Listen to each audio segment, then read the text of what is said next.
U.S. police officers have reportedly used excessive force while arresting 3 people for jaywalking in Austin, Texas. The victims say they called out to the police to find out if they were legally allowed to cross a part of the road. When they received no answer, they proceeded to cross, but were then arrested per this video. One of the pedestrians seemingly punched there during the arrest, while another claims she was denied her asthma medication when her condition worsened in custody. A political cartoonist, Ted Royal, tells us about a similar experience for him. I was not brutalized as depicted on the video of the pedestrians in Austin, Texas. I did have certainly I would say an excessive force experience with the Los Angeles Police Department for the same so-called crime of jaywalking. An LAPD motorcycle officer stopped me, accused me of jaywalking, and threw me up against a wall and handcuffed me, and managed to create a bit of a stir. Jaywalking is not a real crime, and there should be no use of force under any circumstance, unless, for example, a brutal, vicious terrorist jaywalker is to attacks a police officer, then that's a completely different matter.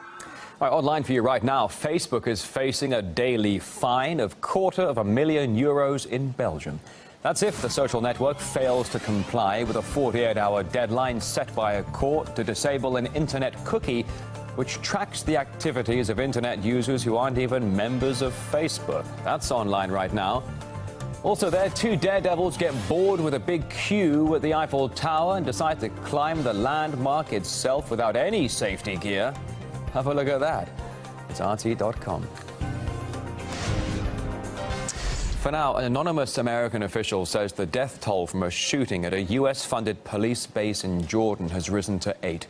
Jordanian authorities say at least 6 people were shot dead there by a local policeman. 2 Americans and 1 South African were among those killed. The lone gunman later shot dead by police. Officials have so far stopped short of calling it a terror attack. However, it is known that Jordan's role in the U.S.-led coalition against Islamic State has sparked security concerns. Journalist Tagreed Al-Rashek is in the Jordanian capital. The investigations are still going on, and the motivation behind the incident is still not clear.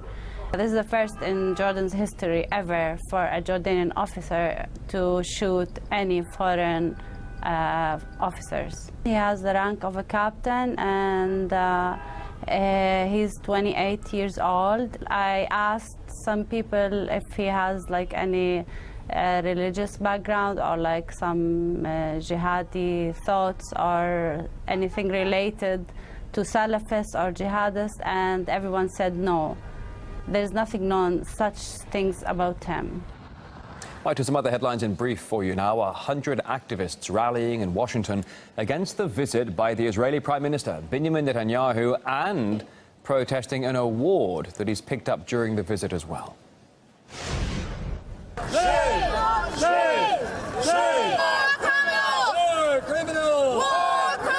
Netanyahu was recognized by an American institute for what it called Israel's commitment to democracy and human dignity. Protesters, though, held their own ceremony, presenting the Prime Minister with a mock award for warmongering. Earlier in the day, Netanyahu met Barack Obama to discuss national security, Iran's nuclear deal, and peace in the Middle East. Thousands of opposition supporters have been celebrating in Myanmar as preliminary results suggest their party won the first openly contested national elections in 25 years. The National League for Democracy is headed by Nobel Peace Prize winner Aung San Suu Kyi, who spent 15 years under house arrest during the rule of the military junta. The NLD defeated the ruling party, which is made up largely of former junta members. Nearly 10,000 people marched through the streets of the Greek city of Thessaloniki on Monday. They were angered by the government's decision to label the massacre of Pontic Greeks by Turks 100 years ago as ethnic cleansing rather than genocide. Protesters held banners and photos of the victims and called for the resignation of the Greek education minister. All right, up next here on RT International, a look at the allegations of police indifference following the rape and suicide of a student in Canada. Thanks for watching.